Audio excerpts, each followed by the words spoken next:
So okay, let's start the class. Okay, where we left. So I was explaining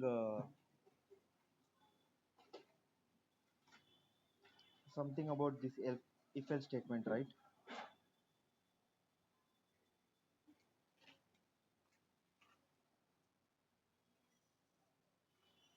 So how does this if else statement work? Just like in how you use in other programming language, there is a general syntax like if condition begin execute. When does this if condition works? It works when the condition is inside that if block is true, okay, and else begin execute when this if condition is false. It jumps into else condition, okay.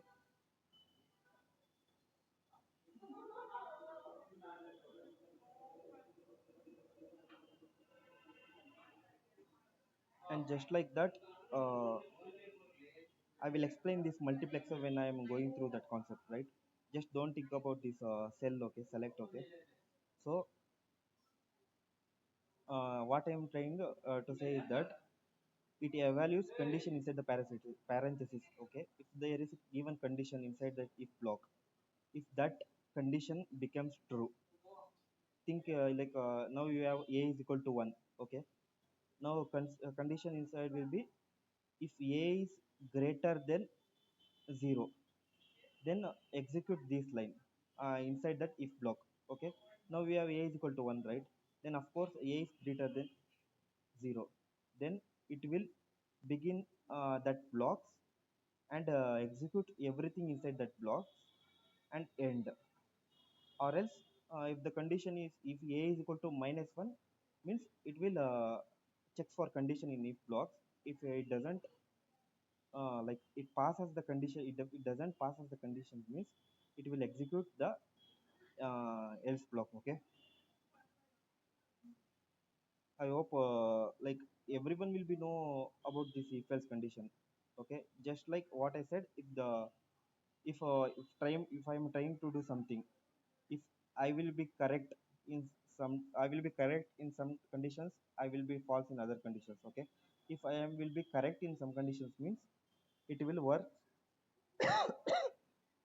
I will pass this if condition, or else I will going to the else condition to do that task what inside that else block, okay. Next, case statement, okay. Why do we use case statement? Case statement is used for multi-branching in Verilog. Just like how I said if block, if else block. If else block can be used like for if this condition or else that condition. Whereas in case statement, like we can have multiple branch. Okay, I will show. See here. Don't think about this example. It will be used in 2x multiplexer. Okay, so think that you are given a case. Okay, case. Okay, case A. Case A, if that case A value to be mentioned, it will become 2 bit 00, then Y value becomes A. So you are telling that if I have a this value, if I definitely get A is equal to this condition, then I will consider my Y value as A. Okay. Yeah, and if I get 2 bit 01 means I will get Y value is equal to B. Or else if my condition doesn't pass any of this case, then I will going to match the default value. So think why this default value is most needed in this kind of case statement. Why? Because if you are like if you have some kind of values to be checked, okay, think as a you are developing a like some word called as calculator. You are writing a program to create a calculator, okay. There you are going to use case statements, right, in a programming language. There if a case select is equal to plus, then you are going to do condition of addition operation. If a select is minus or negative, then you are going to do subtraction operation.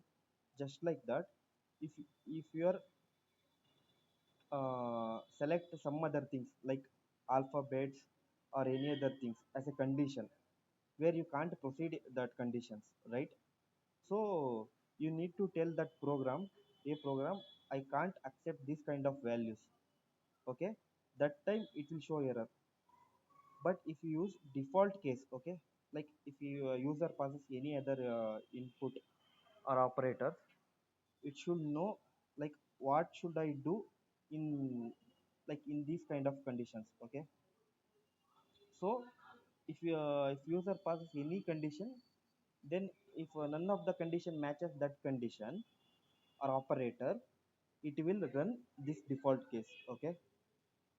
That's how this default case is going to start.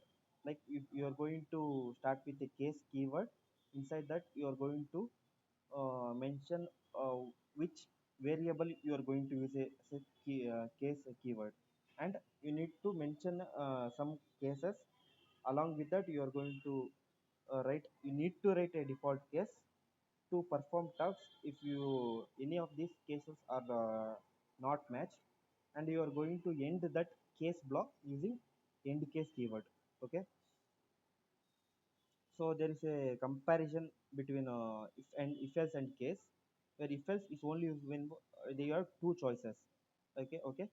Case can be used for many choices, and this is for a priority encoded means if blocks. First it will check for if case is true, then it will prioritize if blocks only, and no, there will be else blocks will be neglected. Whereas a parallel checks means if you are given a case condition like cell, it will automatically checks for this every cases parallelly. So it's called as parallel check. uh, More flexible means why it's if else is more flexible, because why because if else is more flexible is that like see here, you're in if else you're doing priority encoded, right? How it works, it prioritize one block at a time, right? First it checks the condition in if block. If block works, then else block will be neglected. So we, because of that negation, okay, it's become, I'm going to say that it has become more flexible. Why? Because that condition, like you are freeing up that memory else, that l blocks that is being neglected, it is going to free up that memory space where that you are going to check that else block, okay? But whereas in case statement, you are going to check for every other case parallelly, right? So there it can't be more flexible, because you are checking everything parallelly, and that requires more time and time units than if else, and it requires some memory greater than that if else, right? So but I'm going to say that case block can have clear syntax, because you are going to clear that block, right? Like if my a value is set to 1, I will go through this case, or else if b is a is equal to set 2, then I will go to this case, or else I will go for this default case, right? So like that your how this if and case blocks works.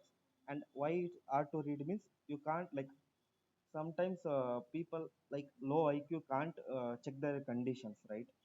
So they can't able to check that condition, so it becomes hard to read, where easier to read. Like you are going to set a value if a is equal to 1, one first condition, a is equal to b second condition, that will be easier to read and clear syntax, right? That was the major difference between if and case statement. So based upon your conditions and your requirements, you are going to implement these blocks in the test bench waveform, okay? Next, before going to multiplexer, okay, before going to multiplexer, I need you guys to learn like practice what I taught you guys this class up to this class, okay? So for multiplexer I need somewhat like half an hour to explain it with Verilog code, okay? So I will continue it from tomorrow class, okay? Okay guys, you can leave the class, okay? If you have guys any doubt means just update that in WhatsApp. Okay, someone was mentioned like they had some doubt like regarding to their assignment, right? I checked some of the assignments, okay, but there was like someone has used or gate statement for nor gate also. So check that, okay. You have used condition, I have mentioned in the WhatsApp, right? Just check that condition. That's why you are getting for non gate implementation also you are getting or gate outputs. And someone was mentioned like dump files and dump variables, right, inside the program.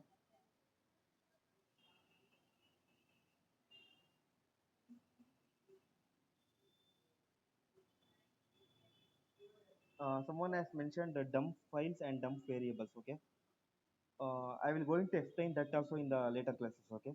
So that dump files and the dump variables are I will just give you what that is about, right. uh, Dump case files like it's going to create a EPW wave, okay. Just don't think about anything, just make a research on what is that dump case and dump variables, okay. It's going to create an EPW wave, okay. That's in the form of wavelength form, okay. Just don't think about that too much. I will just explain that in the upcoming later classes, okay. Okay guys, you can leave the meeting.